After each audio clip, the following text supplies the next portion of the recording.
नमस्कार, मैं हूँ रूबी सिंह और आप देख रहे हैं पीआरपी न्यूज। चलिए रुक करते हैं आज की महत्वपूर्ण खबरों की तरफ। राजस्थान के कोटापूतली जिले से एक बड़ी खबर सामने आई है। सोमवार को जैसे ही किसानों को यूरिया खाद की सप्लाई की जानकारी मिली, वैसे ही जीएसएस पर भीड़ लगनी शुरू हो गई। मंगलवार सुबह होते ही जैसे ही सूरज निकला, ट्रॉली और बाइक वाले किसान वहां पर पहुंचने लगे और जो नजारा वहां था वो देखकर हर कोई हैरान रह जाएगा। लाइनें इतनी लंबी थी कि दूर से ही समझ में आ रहा था कि आज कुछ अलग होने वाला है। लोग सिर्फ पुरुष ही नहीं थे, महिलाएं और बुजुर्ग भी अपनी ट्रॉली और बैग लेकर खड़ी थीं। हर किसी की आंखों में बस यही उम्मीद थी कि जल्दी से जल्दी खाद मिल जाए, लेकिन इतने सारे लोगों के आने की वजह से स्थिति थोड़ी तनावपूर्ण हो गई।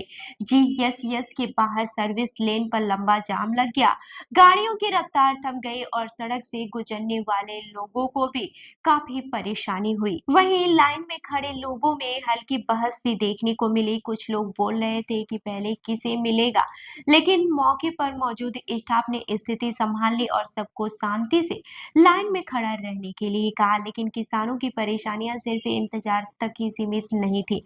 उन्होंने बताया कि सप्लाई बार बार कम होने की वजह से कई बार खाद ही नहीं मिल पाती, कई बार तो कई दिन बीत जाते हैं लेकिन यूरिया नहीं आता। इससे उनके खेतों में समय पर काम नहीं हो पाता और फसल के लिए खतरा बन जाता है। आप सोचिए जरा, खेत में समय पर खाद डालना कितना ज्यादा जरूरी है। किसान यहाँ घंटों खड़े रहते हैं, पसीना बहाते हैं और फिर भी कई बार हाथ खाली रह जाता है।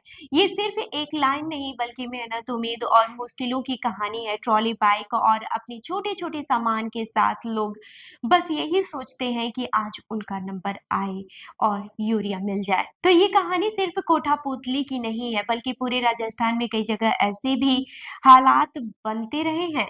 छोटे किसान, महिलाएं, बुजुर्ग सबको इंतजार करना पड़ता है। अगली बार जब आप जीएसएस या किसी सप्लाई सेंटर जाएं तो सोचिए कि वहां पर सिर्फ खाद नहीं बल्कि लोगों की मेहनत और उम्मीदें भी लाइन में लगी होती हैं। तो इस खबर पर आपकी क्या राय है, हमें कमेंट करके जरूर बताएं। और ऐसी ही अन्य खबरों के लिए हमारी वेबसाइट www.prpnewsindia.com पर विजिट करें। धन्यवाद।